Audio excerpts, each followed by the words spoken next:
안녕하십니까. 지난 시간에 이어서 고용정책 기본법 두 번째 시간 갖도록 하겠습니다. 자, 우리 교재 359페이지 고용정책 기본법 제4절 직업능력 개발 부분 들어가겠습니다. 자, 직업능력 개발에 관한 시책에서 국가는 직업능력 개발을 촉진 지원하기 위하여 필요한 다음의 시책을 수립 시행하여야 한다. 그래서 직업능력 개발에 관한 표준 설정이라든가 시설 장비의 확충이라든가 훈련 내용 및 훈련 방법의 연구 개발이라든가 훈련 교사의 양성 확보 및 자질 향상이라든가 등등등 해서 직업능력 개발을 지원하기 위해서 필요한 사항들을 수립 시행해야 된다는 거죠. 그 밑에 있는 내용들도 뭐 굳이 외우거나 이럴 필요 없이 그냥 교과서적인 내용이니까 보시면 될 것 같고요. 그 다음에 직업능력 개발에 지원해서 사업주는 그가 고용하는 근로자에 대하여 필요한 직업능력 개발 훈련을 실시하고 근로자는 스스로 직업능력을 개발하도록 노력해야 된다. 그래서 직업능력 개발은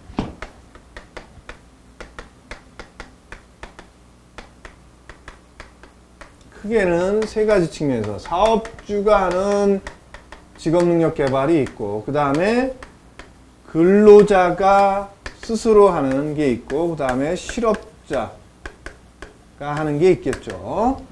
그래서 사업주는 뭐예요? 이미 자기 회사에 취업한 사람, 그 다음에 취업 예정인 사람, 뭐 등등등을 대상으로 사업주가 교육을 시킬 수도 있겠죠. 그 다음에 근로자는 본인의 능력 개발을 위해서 하는 거죠. 본인. 이 사업주가 하는 거는 그 사업주가 필요로 해서 하는 교육들인데, 이 근로자가 하는 건 본인이 필요해서 하는 교육들인 거죠. 그래서 예를 들어서 뭐 회사 마치고 저녁에 학원을 다닌다든가 주말에 학원을 다닌다든가 아니면 이렇게 뭐 온라인 강의를 듣는다든가 이런 것들이겠죠. 그 다음에 실업자, 이것도 뭐 본인의 취업을 위해서 필요한 교육이나 혹은 자격증을 취득한다거나 뭐 이런 것들이겠죠. 그래서 여기도 보면 사업주에 대한 지원도 있고, 그 다음에 뭐 나중에 이제 뭐 보면 근로자나 실업자에 대한 지원도 있을 수 있다라는 거죠. 어쨌든 직업능력 개발은 크게 이런 세 가지 줄기에 따라 지원이 된다, 이렇게 이해하시면 될 것 같습니다. 그 다음에 뭐 나머지 내용들은 크게 그런데 4번 직업능력 평가 제도의 확립. 그래서 국가는 직업능력 평가를 위한 기준을 설정하여 근로자의 지식, 기술, 기능에 대한 검정 제도를 확립하고 이를 확산하도록 노력해야 된다. 검정 제도에 관하여 필요한 사항은 따로 법률로 정한다. 그래서 자격 기본법도 있고 같은 여러 가지 자격증 제도에 관련된 법률들이 따로 되어 있죠. 자, 5절 근로자의 고용 촉진 및 사업주의 인력 확보 지원. 그래서 근로자에게는 고용이 잘 될 수 있도록 해주는 거고, 사업주에게는 사람을 잘 뽑을 수 있도록 지원해 주는 거죠. 그래서 구직자와 구인자에 대한 지원에서 직업안정기관은 구직자가 그 적성 능력, 경험 등에 맞춰 취업할 수 있도록 구직자 개개인의 적성 능력 등을 고려하여 구직자에게 적합하도록 체계적인 고용 서비스 제공하고, 그 다음에 구인자가 적합한 근로자를 신속히 채용할 수 있도록 구직자 정보를 제공하거나 상담, 조언 그 밖에 필요한 지원을 한다. 그래서 구직자에게도 구인자에게도 필요한 지원들을 한다는 거죠. 그 다음에 이게 이제 그 각 고용센터의 입장에서 보면 그 지역에 있는 관할 지역에 있는 학교에 대해서도 학생들에 대해서 직업 지도를 할 수 있도록 지도라는 편, 직업 지도,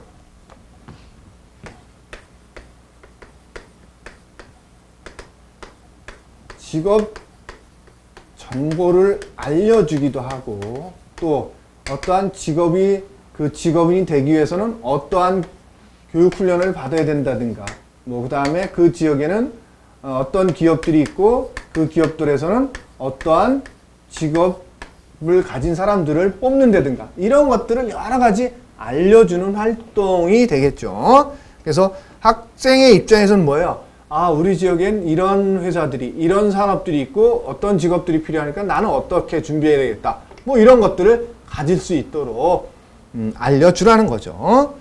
청년, 여성, 고령자 등에 대해서도 취업 촉진과 관련된 여러 가지 지원 시책을 피라는 거고요. 고용정책기본법에서. 그다음에 취업 취약계층의 고용 촉진 지원에서 취업이 특히 어려운 통상 노동시장 조건에서 어려운 사람들에 대해서는 어떠한 시책을 펴야 되나? 첫 번째는 취업 취약계층에 대해서 능력이나 적성에 대한 진단을 해주라는 거죠. 취업 취약계층이 어느 정도의 능력을 갖고 있는지 진단을 좀 해주고, 두 번째는 부족한 것에 대해서 취업 의욕이 부족하면 취업 의욕을 고취시켜주고, 능력이 부족하면 능력을 증진시켜주라는 거죠. 그 다음에 그런 것들이 다 갖춰지면 세 번째로 이제 집중적인 직업 소개 등에 대해서 지원해주라는 거예요. 그 나머지 내용에 대해서도 그냥 교재를 읽어보시면 될 것 같고 그렇게 중요한 내용들은 없습니다. 그 다음에 6절 고용조정 지원 및 고용안정대책. 그래서 그 고용조정, 고용안정, 고용지원제도죠. 고용지원제도.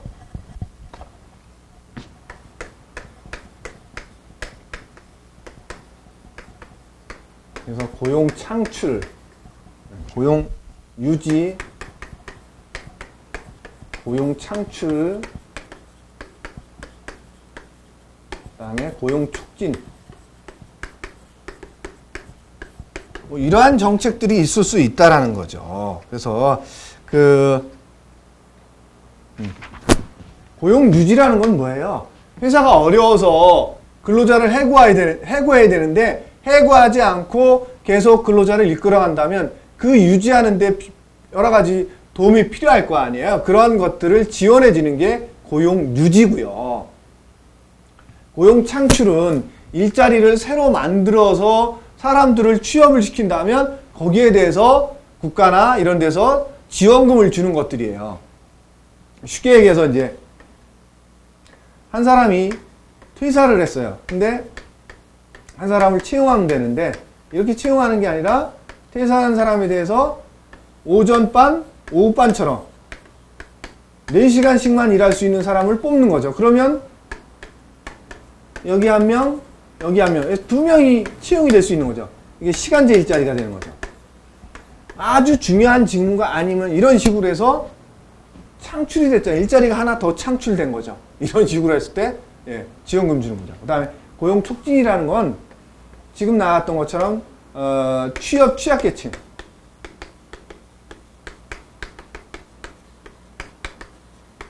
뭐 고령층이라든가 장애인이라든가 혹은 청년 장기 실업자라든가 이런 되게 취업이 어려운 사람들을 회사 입장에서 채용을 해줬다. 그럼 고맙다고 정부에서 여러 가지 지원 지책을 펴줘요. 그게 고용 촉진인 거죠. 이런 것들을 다 묶어서 고용 지원 제도라고 표현합니다. 어쨌든 우선 고용 조정 지원이라 했으니까 고용 조정 지원, 고용 유지에 가까운 거죠. 그런데 고용 조정이라고 표현하면 조정은 위로도 갈 수 있고 밑으로도 갈 수 있어야 되는데 우리가 고용 조정이라면 주로 인력을 해고하는 거죠. 그죠? 그러다 보니까 줄어드는 거죠. 그래서 고용 조정 지원해 준다라는 것은 그런 사람이 이제 그 여러 가지 해고될 때 그런 지원 시책을 펴서 최대한 좀 해고가 줄어들게 막아야 되겠다라는 거죠. 노동부 장관은 국내외 경제 사정 변화 등으로 고용 사정이 급격히 악화되거나 악화될 우려가 있는 업종 또는 지역에 대해서 다음의 사항을 지원할 수 있다. 사업주의 고용 조정, 근로자의 실업 예방, 실업자의 재취업 촉진, 그 밖에 고용 안정과 실업자의 생활 안정을 위하여 필요한 지원 해서 지원 대상 업종과 지역은 어떤 것들이 있느냐 이거죠. 그래서 그런데 뭐 예를 들어서 이런 거죠. 그 거제도가 이제 그 조선 산업으로 굉장히 유명하잖아요. 그럼 이제 그 지역에 대해서 뭐 조선 산업이 굉장히 불황을 겪고 있기 때문에 조선업 근로자들이 많은 해고돼서 나온다. 그러면 이제 그 지역에서 지역적인 지원을 할 수도 있고, 혹은 그 조선업이라는 그 특성을 생각해서 조선업 전체에 지원을 할 수도 있고, 그런 지역이나 업종에 대해서 지원해 주는 거죠. 그래서 고용 조정 지원 등이 필요한 업종 또는 지역은 다음 각 호의 업종 또는 지역 중에서 노동부 장관이 정하여 고시한 기준에 따라 지정 고시하는 업종이나 또는 지역으로 한다. 사업의 전환이나 사업의 축소, 정지, 폐업으로 인해서 고용량이 현저히 감소하거나 감소할 우려가 있는 업종. 그죠? 그래서 조선업 같은 경우가 이제 그런 경우에 해당할 수도 있는 거죠. 그 다음에 일의 업종이 특정 지역에 밀집되어 있어 그 지역의 고용 사정이 현저히 악화되거나 악화될 우려가 있는 지역으로서 그 지역 근로자의 실업 예방 및 재취업 촉진 등의 조치가 필요하다고 인정되는 지역. 예. 뭐 거제도 같은 경우가 그럴 수 있는 거죠. 그다음에 많은 구직자가 다른 지역으로 이동하거나 구직자 수에 비하여 고용 기회가 현저히 부족한 지역으로서 그 지역의 고용 개발을 위한 조치가 필요하다고 인정되는 지역. 이렇게 업종이나 지역을 지정 고시하는 경우에는 그 업종 또는 지역에 대한 고용 조정 지원 등을 하는 기간을 함께 고시해야 된다는 거죠. 예. 지역과 업종을 고시할 때는 언제까지 지원해 주겠다, 이런 기간도 함께 고시하라는 거죠. 그 다음에 업종이나 지역을 지정 고시할 때는 미리 관계 중앙행정기관의 장과 협의한 후에 정책심의의 심의를 거쳐야 된다. 고용정책심의에 있죠. 그 다음에 고용재난지역 선포 및 지원. 이게 이제 뭐 태풍이나 가뭄 뭐 이런 재난지역을 선포할 수도 있는데, 고용 문제가 엄청나게 심각해서 그 지역을 고용재난지역으로 선포할 수도 있다는 거죠. 그래서 노동부 장관은 대규모로 기업이 도산하거나 구조조정 등으로 지역의 고용 안정에 중대한 문제가 발생하여 특별한 조치가 필요하다고 인정되는 지역에 대해서 고용 재난지역으로 선포할 것을 대통령에 건의할 수 있고, 대통령은 국무회의 심의를 거쳐서 해당 지역을 고용 재난지역으로 선포할 수 있다는 거죠. 고용 재난지역으로 선포할 것을 대통령에 건의하기 전에 관계 중앙행정기관 장과 합동으로 고용 재난조사단을 구성해서 실업 등 피해 사항을 조사할 수 있고, 재난지역으로 선포하는 경우 정부는 행정상, 재정상, 금융상의 특별 지원이 포함된 종합대책을 수립 시행할 수 있다는 거죠. 이게 이제 좀 전에 말씀드렸던 뭐 거제도 같은 경우가 그런 지역 예의에 해당할 수도 있는 거죠. 그럼 이제 고용재난지역으로 선포가 되면 여러 가지 지원이 따른다는 거죠. 지금 얘기했던 것처럼 행정상, 재정상, 금융상 이러한 지원 대책이 인데, 그거 이제 지역으로 선포하기 전에 그 지역에 얼마나 피해가 있는지를 고용재난조사단을 구성해서 피해 상황을 조사할 수 있다 그랬잖아요. 그래서 고용재난조사단 구성은 단장 포함해서 15명 이하로 구성하는데, 단장이 노동부 고위공무원단에 속하는 공무원, 그 다음에 단원은 노동부와 관계부처 공무원 혹은 그 분야의 전문가로 구성된다라는 거죠. 그 다음에 고용재난지역에 대한 지원은 어떤 지원들이 있을 수 있느냐. 그래서 이제 국가재정법에 따른 예비비 사용이라든가 지방재정법에 따른 특별지원, 그 다음에 중소기업진흥에 관한 법률에 따라서 진흥기금에서 융자 요청이나 혹은 신용보증 할 때 우대 요청이 받아들여 줄 수 있다는 거죠. 그 다음에 소상공인을 대상으로선 조세 관련법에 따라 조세를 감면해 주거나, 또한 고용보험이나 산재보험료, 보험료에 있어서 체납 처분을 유예해 주거나 납부 기한을 연장해 주거나, 그 다음에 일자리 사업에 대한 특별 지원을 해 주거나 등등등 해서 고용을 안정되거나 일자리 창출 등에 위해서 필요한 여러 가지 지원 시책들을 필 수 있다는 거죠. 그 다음에 대량 고용 변동의 신고해서 우리가 이제 근로기준법에서 근기법에서 어떤 거 있었냐면 정리해고, 정리해고할 때 1개월 동안에 일정 부분의 근로자를 해고하게 되면 누구한테? 노동부 장관에게 신고해줘라. 그죠? 그래서 그 규모가 1에서 99명까지는 10명 이상, 그 다음에 100명에서 999명까지는 10% 이상, 그 다음에 1000명 이상인 기업에서는 100명 이상을 해고할 때 신고해줘라. 이런 내용들이 있었죠. 자, 근데 이제 여기서는 정리해고를 포함해서 다른 여러 가지 상황들이 있을 수 있겠죠. 회사가 아예 망해서 실업자가 될 수도 있고 등등등. 그래서 사업주는 생산 설비의 자동화 또는 신설 또는 증설이나 사업 규모 축소, 조정 등으로 인하여 고용량의 변동이 대통령령으로 정하는 기준에 해당하는 경우는 그 고용량의 변동에 관한 사항을 직업안전기관의 장에게 신고해야 된다. 다만 근기법에 따른 신고를 한 경우에는 그러하지 아니하다. 근기법에 따라서 이거에 따라서 이미 신고했으면 별도로 할 필요는 없다라는 거죠. 근데 어쨌든 여기 고용정책기본법 말이 좀 이상한가요? 네. 줄여도 좀 이상하죠? 고용정책기본법 기본법에 따르면 여기서도 대량 고용 변동 신고하라고 되어 있죠. 이것도 1개월 동안에 각종 고용 변동이 발생하면 신고하라는 거예요. 그래서 여기는 두 가지 경우가 있는데, 첫 번째는 300명 미만인 사업장에 대해서는 30명 이상을, 두 번째 300명 이상인 사업장에 대해서는 10% 이상의 고용 변동이 발생하면 어떻게 해라? 직업안전기관의 장에게 신고하라는 거죠.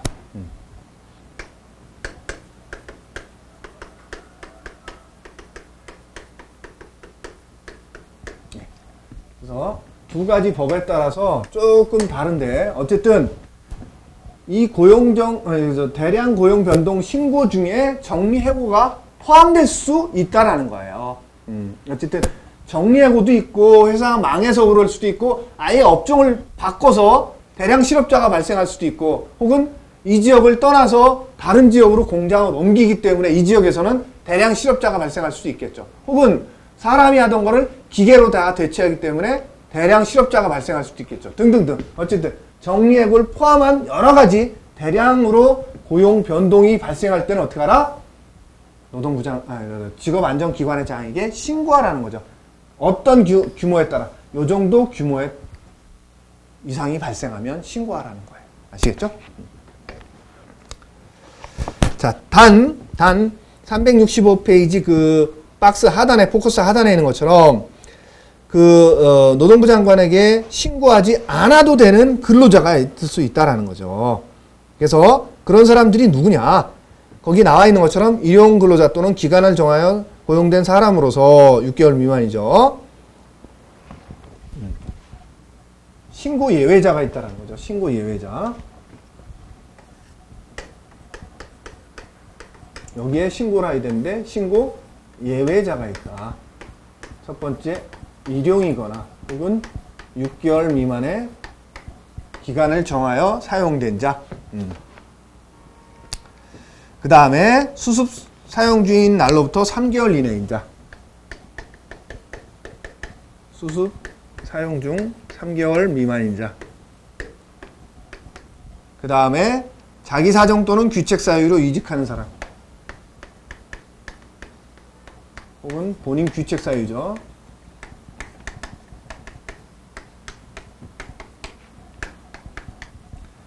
네 번째는 상시 근무를 요하지 아니하는 사람.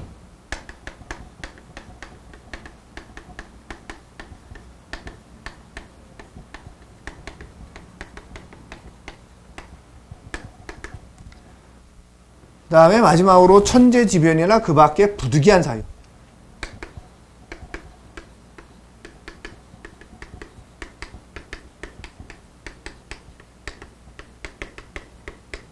이런 경우에는 이러한 사항이 발생하더라도 이 인원에 들어갈 때 들어가지 않아도 된다라는 거예요. 요 인원 범위 안에. 이해되십니까? 예. 그 다음에 실업 대책 사업을 보도록 하겠습니다. 이제 그 노동부 입장에서는 실업과 관련돼서 어떠한 대책들을 수립하고 해야 된다라는 것이 이제 기본적인 사항들이 들어가는 거예요. 예, 아주 구체적인 사항들은 이제 각 개별 법률에 또 포함돼서 그 정책들이 나타납니다. 여긴 고용정책기본법이라고 했어요. 기본적인 사항들을 다루는 법이라고 했습니다. 자, 첫 번째 실업대책사업에서 노동부 장관은 산업별, 지역별 실업 상황을 조사하여 다수의 실업자가 발생하거나 발생할 우려가 있는 경우나 실업자의 취업 촉진 등 고용 안정이 필요하다고 인정되는 경우 관계 중앙행정기관의 장과 협의하여 다음 사항에 포함된 실업대책 사업을 실시할 수 있다. 첫 번째, 실업자의 취업 촉진을 위한 훈련의 실시와 훈련에 대한 지원. 그래서 실업자로서 그 계좌제 카드를 가지고 여러 가지 이제 학원을 다니면서 교육 훈련을 받는 분들이 많죠. 그 다음에 실업자에 대한 생계비, 생업자금, 건강보험료 등 사회보험료, 가족의 의료비 포함한다고 그랬어요. 본인뿐만 아니라 가족까지도 포함된다라는 거예요. 그 다음에 학자금, 본인뿐만 아니라 자녀의 학자금 포함된다라는 거죠. 그 다음에 주택 전세 자금 및 창업 점포 임대 등의 지원. 예. 여기서 이제 주택 임대라 그랬어요. 주택 구입 아닙니다. 구입. 예. 주택에 있어서는 예, 구입이 아니고 임대고요. 그 다음에 창업 점포도 마찬가지입니다. 이것도 구입이 아니죠. 임대죠. 요거에 대해서 지원해 준다라는 거죠. 그 다음에 실업의 예방, 실업자의 재취업 촉진, 그 밖에 고용 안정을 위한 사업을 하는 자에 대한 지원해서 그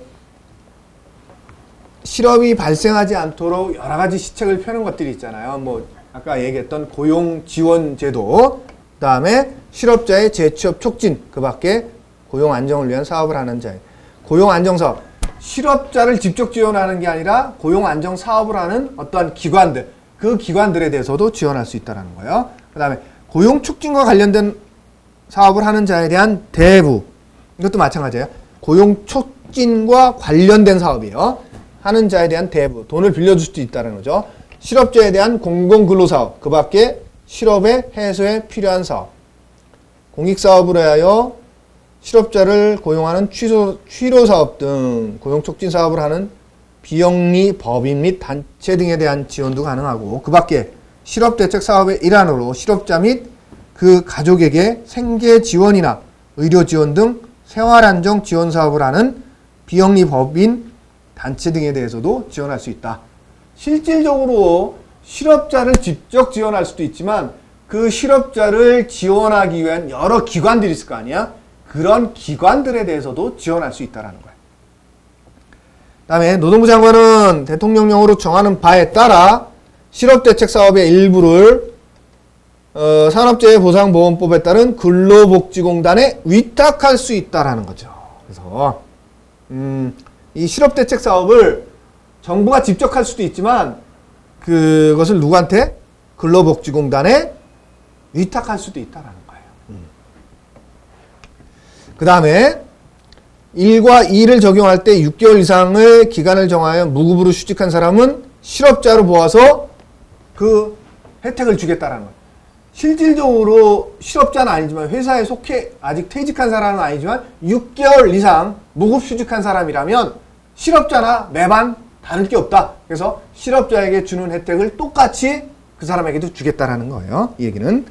다음에 실업대책 사업에 필요한 사항은 대통령령으로 정하는데 실업대책 사업에 포함되어야 될 사항은 어떤 것들이 있느냐.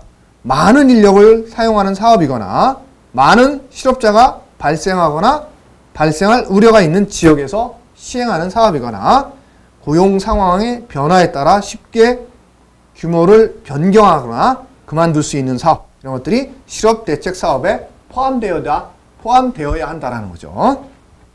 그 다음에 실업대책사업의 자금 조성 등, 그러면 실질적으로 실업자를 위한 자금을 지원해 줘야 되는데 이런 사업을 수행할 때 어디서 갖다 쓸 거냐 이거죠. 그 자금은. 그래서 공단은 실업대책 사업을 위탁받아 하는 경우에는 다음 각호의 방법으로 해당 사업에 드는 비용을 조성한다. 여기서 공단은 근로복지공단이죠. 실업대책 사업을 위탁받아서 시행하니까 정부나 정부 외의 자의 출연 또는 보조, 그거 갖고도 안 되면 자금의 차입, 빌려온다라는 거죠. 그 다음에 그 밖의 수익금, 실업대책사업 자금에 차입해서 공단은 위탁받은 실업대책사업을 실시하기 위하여 필요하다고 인정하면 노동부 장관의 승인을 받아 자금을 차입.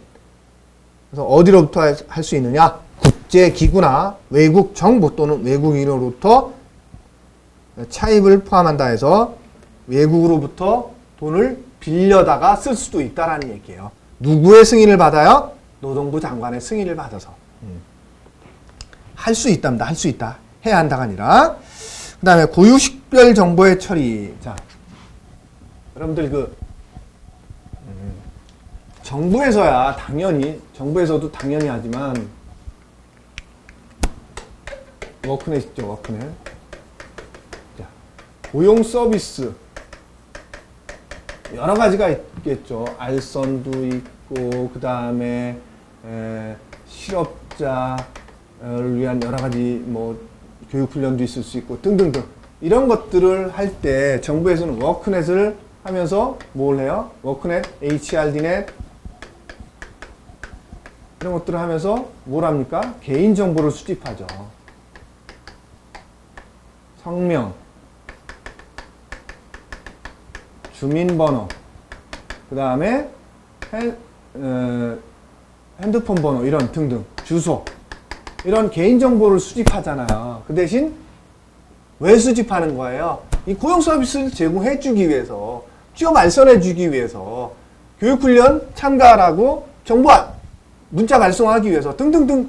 그래서 개인정보 수집하는 거잖아요. 근데 이제 꼭 이게 정부에서만 하는 게 아니라 아까도 얘기했다시피 근로복지공단에서도 위탁받아서 실시한다. 이거를 정부 사업을 민간기관이 위탁받아서 하는 경우도 있다라는 거죠. 여러 가지가 있어요.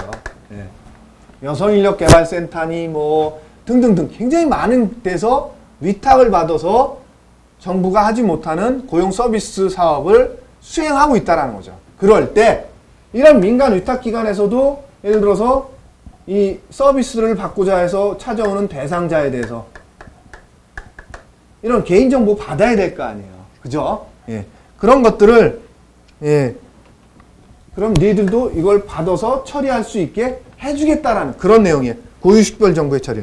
그래서 노동부 장관은 노동부 장관의 업무를 위탁받은 자를 포함한다 그랬죠. 다음 각호의 사무를 수행하기 위해서 불가피한 경우 개인정보보호법 시행령에 따른 주민등록번호 또는 외국인 등록번호가 포함된 자료를 처리할 수 있다. 예. 이거 수집해서 처리할 수 있다는, 단지 그 사업 본연의 목적에 대해서만 쓰고 개인적으로 쓰면 절대 안 되겠죠. 그죠? 또 이게 유출돼서도 안 될 거고요. 첫 번째가 이제 재정지원 일자리 사업을 통한 통합 관리하는 정보 전산망 운영에 관한 사무. 그 다음에 고용 직업 정보의 수집 및 제공에 관한 사무. 구직자와 구인자에 대한 고용 서비스 제공 및 지원 등에 관한 사무. 취업 취약계층의 고용 촉진 지원에 관한 사무. 기업의 고용 창출 등 지원에 관한 사무. 대량 고용 변동 신고 및 이에 대한 조치에 관한 사무 등등등. 이런 것들을 할 때 개인정보, 여기서 말하는 주민등록번호가 되겠죠. 이런 것들을 수집해서 이용할 수 있다는, 처리할 수 있다는 건 그런 얘기예요. 중앙행정기관의 장 및 지자체 장은